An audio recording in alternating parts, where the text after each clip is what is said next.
It was one of the first countries to be hit with coronavirus. But Singapore's claiming success in holding back the pandemic. I'd rather be here than almost any other country at the moment. The island state kept a lid on infections without locking down. 35.7, welcome to Duckland. And it's made people feel safe at work and school.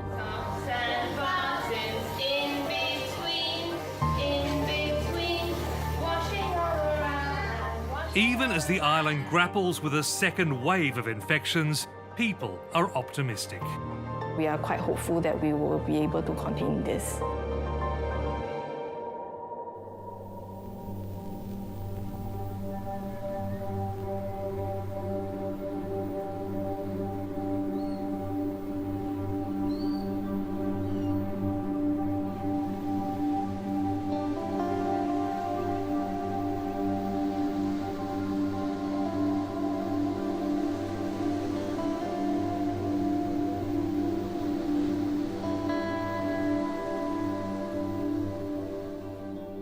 For many of us right now, Australia feels like a foreign country, with deserted streets, shuttered shops, gated beaches. But to our north in Singapore, it's not like this. People are still going to work, kids are happily in school, restaurants are open. Life can seem almost normal. Now, we can't travel there, but local television has been chronicling every step of Singapore's fight back. And we've asked some of the world's leading experts how effective it's really been and what hope it can give Australia. In January, as Australia was reeling from catastrophic bushfires, East Asia was bracing for an even bigger disaster. Health authorities in Hong Kong, Taiwan and Singapore are stepping up prevention measures at borders and hospitals in light of the viral pneumonia outbreak in Wuhan, China. Their close links to mainland China put them in the first firing line of the coronavirus epidemic. On January 23, Singapore's outbreak began. We have confirmed the first case of Wuhan novel coronavirus patient in Singapore. It was just 2 days before the first case was recorded in Australia. But while Western nations were waiting to see how serious the problem became, Singapore was already on a war footing. From the moment, end of December, when we heard that this was going on in China, we slipped into action very quickly. Australian expatriate Professor Dale Fisher is an infectious diseases expert at Singapore's National University Hospital and a key advisor to the World Health Organization. I remember on January the 1st about having the emergency department start to look out for people. Labs were in place for our first case and every public hospital laboratory was capable of doing tests. So we ramped up very quickly. And a virus that was bringing China to its knees, we had a lot of respect for.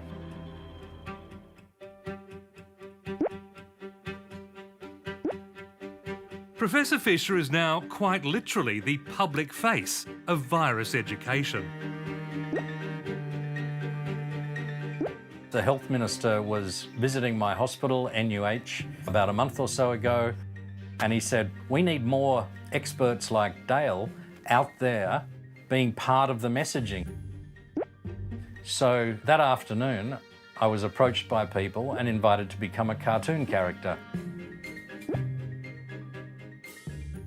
The COVID Chronicles were born.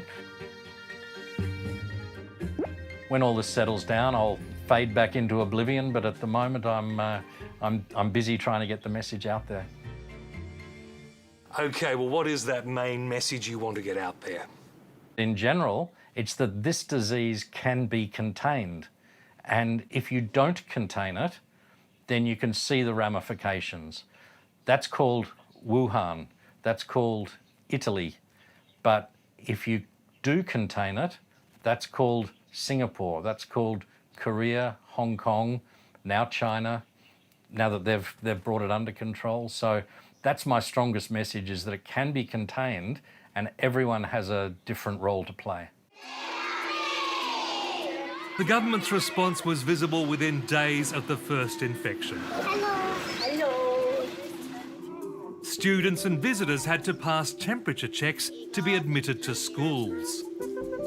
Classrooms were fully stocked with hand sanitizer. Children were taught early how to avoid infection. The newspaper telling us that the virus is now in Singapore. Coronavirus can make us sick.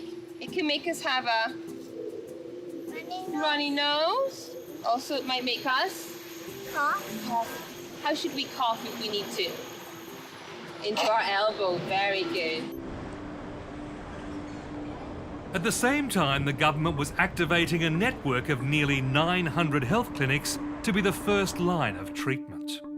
They're called Public Health Preparedness Clinics, or PHPCs, and they're medical centres or general practices equipped in advance to deal with a major outbreak. How long have you been coughing for? Few days. Okay, so you're not too worried about that. Okay. Anyone at home having this? So far, no. Dr. Tan Tek Jack is one of hundreds of doctors who were given pandemic training before the virus struck. We know how to take care of the safety of the patient as well as our own safety. And having peacetime training is useful during these emergencies. As we get activated as a PHPC, we were given priority over certain protective equipment, such as masks, gowns, as well as gloves. Critically, they also stopped infected people crowding general hospitals and spreading the disease. We set up separate triage areas to discern the patients, the high-risk patients from the low-risk ones, and we seat them separately.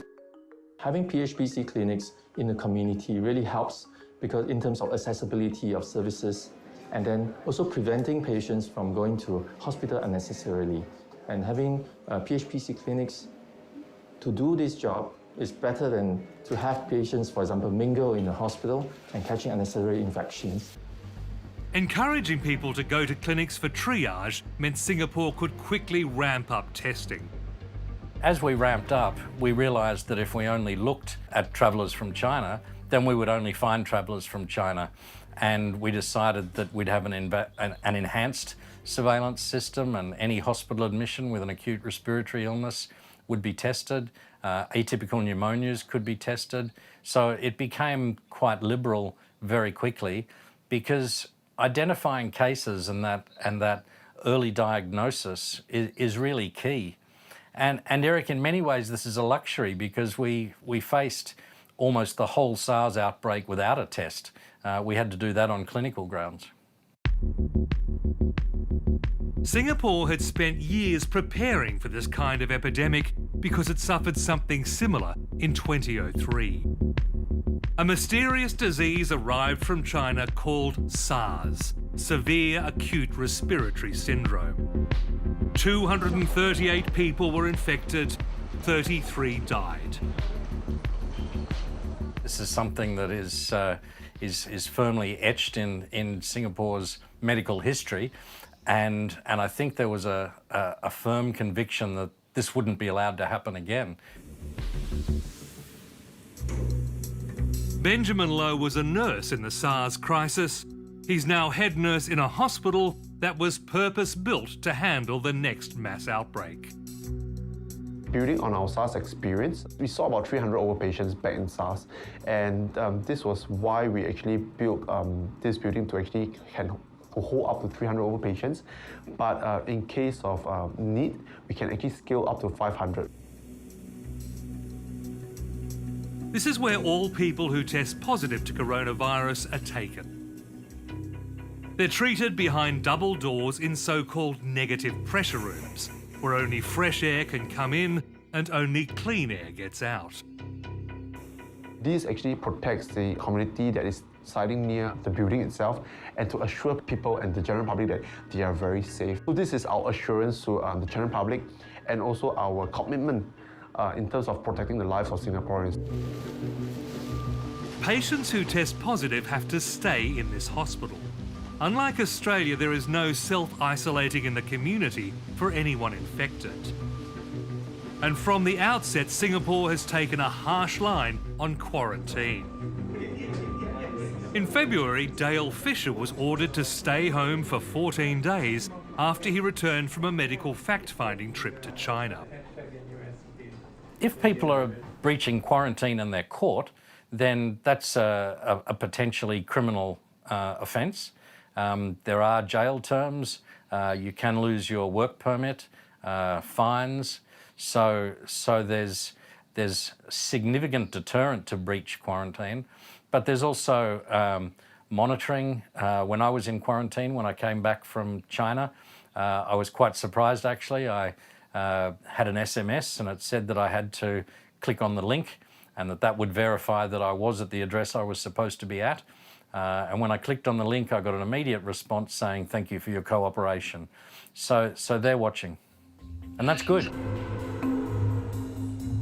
If that sounds like Big Brother, it's nothing on the steps taken to trace infected patients' contacts. Inside the College of Medicine, a special health ministry unit has been using detective work and technology to find coronavirus clusters. Do you work on Saturday as well? Or so is your off day? Are you currently well? So that's the session with your personal trainer. And after that, where do you go for dinner? Officials like Dr. Olivia O track where every patient has been and find everyone they've interacted with since becoming infected. If we are able to identify all contacts of a case early on, before they develop symptoms, then we will be able to break the chain of transmission. And also by identifying contacts early on, they will be able to be referred for medical assessment as early as possible. So far, we have managed to link up most of the reported cases. So as long as we are able to establish linkage with previously reported cases, we are quite hopeful that we will be able to contain this. By the beginning of March, coronavirus and the COVID-19 disease were sweeping the world. But Singapore, with 5.5 million people, had kept infections to just over 100 cases with no deaths. The World Health Organization singled it out for praise. We're very impressed with the efforts they're making to find every case, follow up with contacts, and stop transmission. Singapore is leaving no stone unturned, testing every case of influenza-like illness and pneumonia, and so far they have not found evidence of community transmission. But Singapore's success in tracing relies in part on the infrastructure of a surveillance state.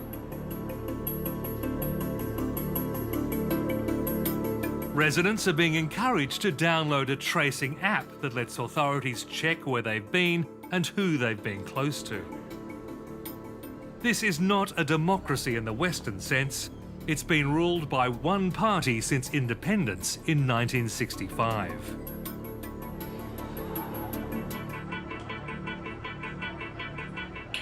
Dr. Simon Baptist is head of the Economist Intelligence Unit.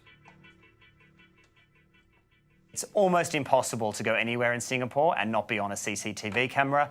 Plus, the government has access through many of the state-owned companies to a lot of data about transactions people are making or places people are going, which in other times we would say maybe is an imposition on civil liberties, or we might worry about the uses that governments might put that to. But certainly in the middle of a pandemic, that's given people the confidence to continue to go out because people in Singapore feel like they know where the cases are, they know where the risks are, and so they can adapt their behaviours in ways that means they're confident there's a very low risk of exposure. For most of this crisis, cafes, restaurants and bars have stayed open, thanks to low levels of local infections. But it has meant major adjustments.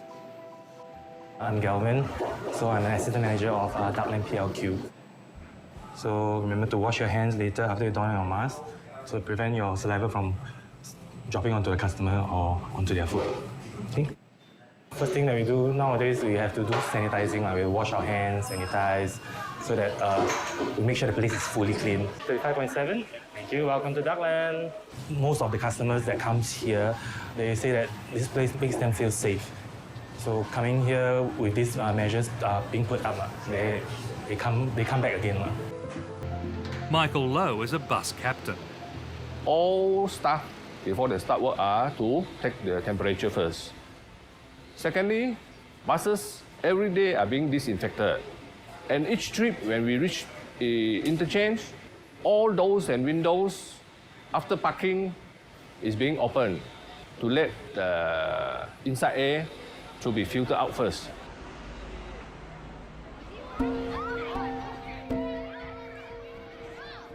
With few cases of community infection, most people felt safe to have their children in school.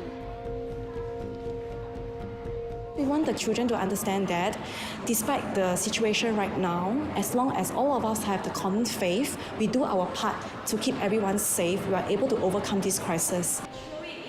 One June and Pavitra are form teachers of a primary 1 class.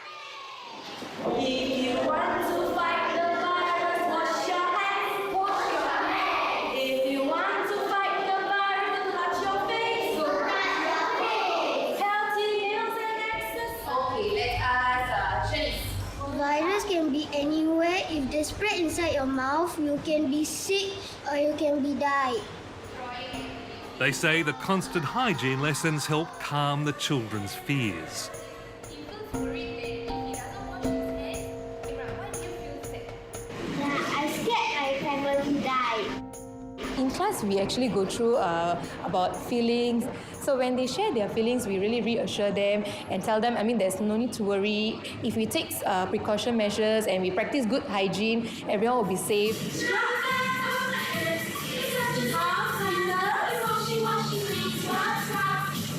We find this is such a good opportunity for us to actually inculcate in them the values such as responsibility and resilience. Responsibility in terms of you being responsible for yourself, your own hygiene, and of course the social responsibility towards in keeping your friends, your family members safe. None of this has been a knee-jerk response. Thermometers have long been standard issue for back-to-school kits. And schools have spent 2 years preparing to put classes online. Solving one-step word problems. If schools had to close, we will still use Student Learning Space as a platform to upload lesson packages so that students do not miss out on any of their learning. And in a very Singaporean way, they're taught to show respect to older people working. Can you show us your card? Who would you like to thank? The security guard. Thank you to security guards. What do you want to say? Taking our temperature.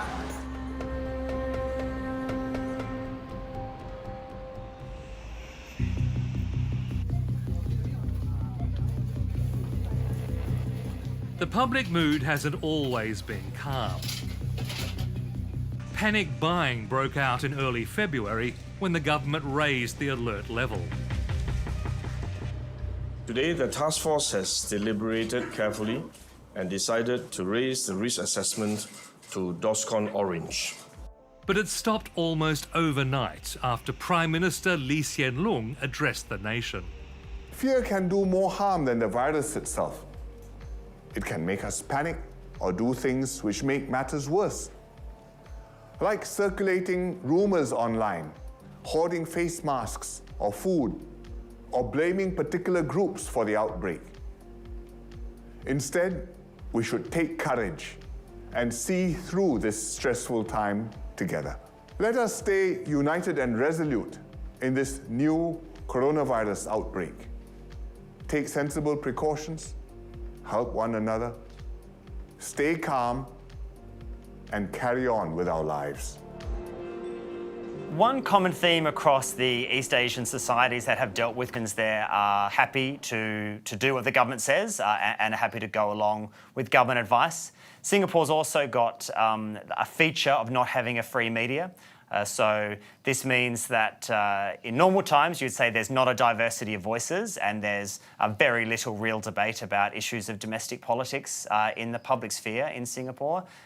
But in a situation like coronavirus, that has helped the government to control the flow of information. And so all of the information going out through the broadcasters, both print and TV and radio, is all effectively government approved. And so it means that it's harder for misunderstandings or unhelpful information that's not conducive to public stability to be propagated in Singapore because of that.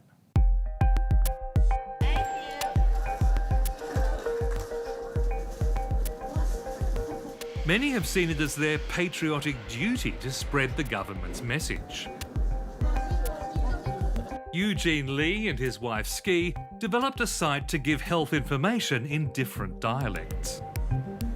We're thinking in our hearts, what happens to all these seniors that have no idea, don't speak English, nor Mandarin, and usually mainstream media, when they're reporting about coronavirus, it's always in terms of English or Mandarin. And we thought, actually, outside the nursing home, dialect-speaking seniors would also benefit. It's only when they protect themselves that, the society becomes safer. A community group has been taking that message out on the streets. I let you own one mask, all right? But the mask, remember, is only when you are sick. Operation Hands On has volunteers taking masks and hand sanitizer to older residents and showing them Eugene Lee's multi-dialect videos.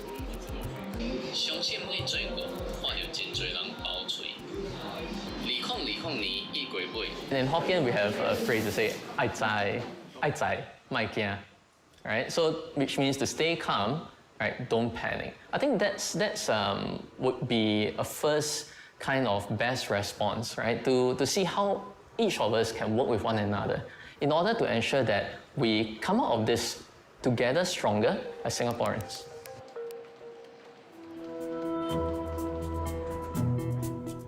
The sense of normality is tenuous. The Health Minister, Gan Kim Yon, has warned repeatedly that tougher restrictions may be needed.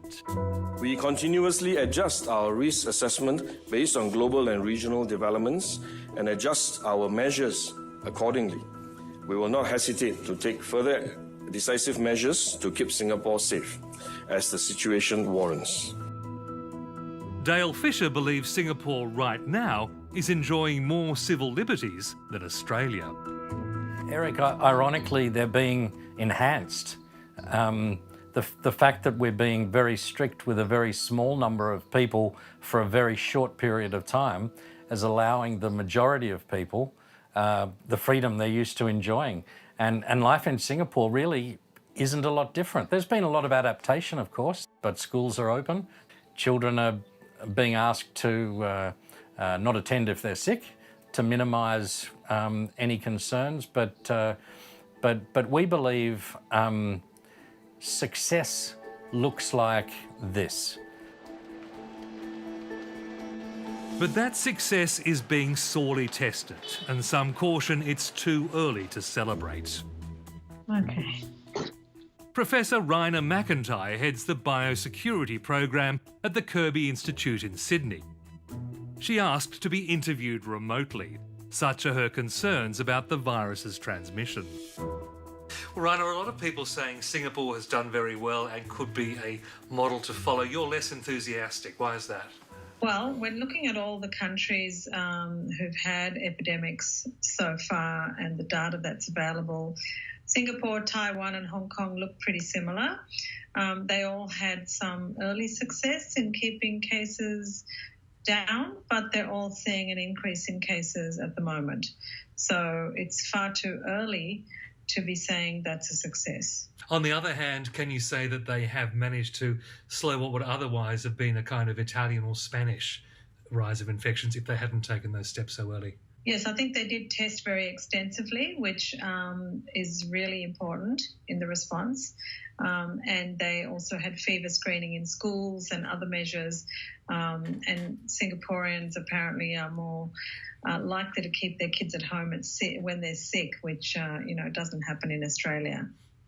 But you still think it's a little bit early to be popping the champagne corks and saying the crisis is over? I think so. I think the crisis is not over by a long way, not for anyone in the world. I don't think Singapore is out of the woods either.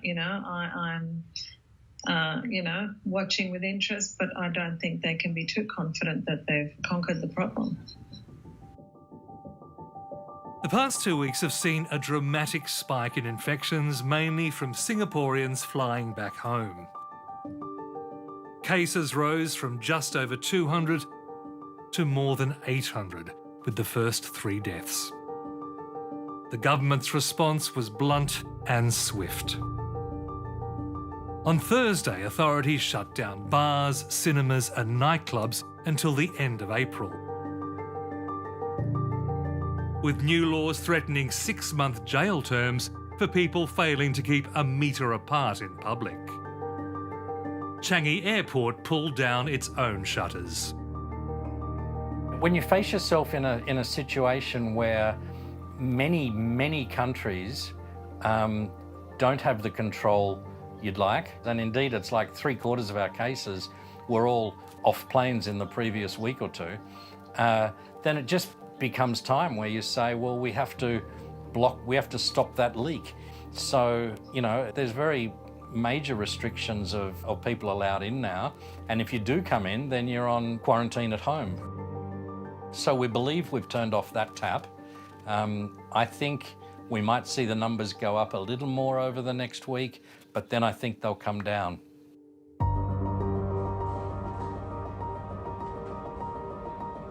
The second wave has confirmed that there's no magic bullet to beat coronavirus, and it's far too soon for anyone to relax.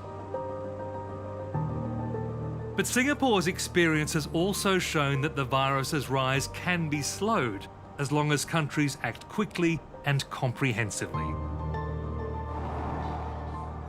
The weapons in this war are extensive testing, strict isolation, thorough contact tracing, and perhaps, above all, community cooperation.